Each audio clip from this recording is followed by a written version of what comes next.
மின்சாரம் தாக்கி ஒருவர் பலியாகியிருக்கிறார்கள் மற்றும் இருவர் படுகாயம் என்ற செய்தி.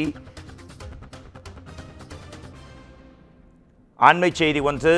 திருவள்ளூர் மாவட்டம் பூவிருந்தவல்லியில் விநாயகர் சதுர்த்தி விழாவுக்கு பந்தல் அமைக்கும் பணியின் போது மின்கம்பியில் பைப் உரசி மின்சாரம் தாக்கியதில் பரத் என்பவர் உயிரிழந்தார். அவரின் வயது 28. மேலும் ரஜினி, தென்னவன் ஆகிய இருவர் பூவிருந்தவல்லி அரசு மருத்துவமனையில் படுகாயங்களுடன் சிகிச்சை பெற்று வருகின்றனர். இந்த விபத்து குறித்து பூவிருந்தவல்லி காவல்துறையினர் விசாரணை நடத்தி வருகின்றனர்.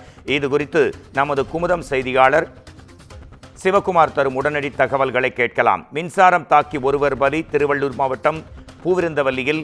சக்திவேல், உங்கள் தகவல்களை தரலாம். நிச்சயமாக. வணக்கம் மோகன்ராஜ். பூவிருந்தவல்லி அருகே விநாயகர் சதுர்த்திக்கு பந்தல் அமைக்கும் போது மின்சாரம் தாக்கி ஒருவர் உயிரிழந்த சம்பவம் பெரும் பரபரப்பை ஏற்படுத்தியுள்ளது. அத்துடன் மேலும் 2 பேர் படுகாயமும் அடைந்துள்ளனர். குறிப்பாக பூவிருந்தவல்லி செந்நீர் குப்பத்தில் விநாயகர் சதுர்த்தியை முன்னிட்டு அங்கு விநாயகர் கோயில் முன்பு பந்தல் அமைக்கும் பணியில் 4 பேர் ஈடுபட்டிருந்தனர். அப்போது மேலே இருந்து மின்கம்பியில் அந்த இரும்பு பைப்பானது உரசியதில் 28 வயது மதிக்கத்தக்க இளைஞர் பரத் என்பவர் உயிரிழந்துள்ளார். அவருடன் பணியில் இருந்த 45 வயது மதிக்கத்தக்க ரஜினி மற்றும் தென்னவன் ஆகியோர் படுகாயமும் அடைந்துள்ளனர்.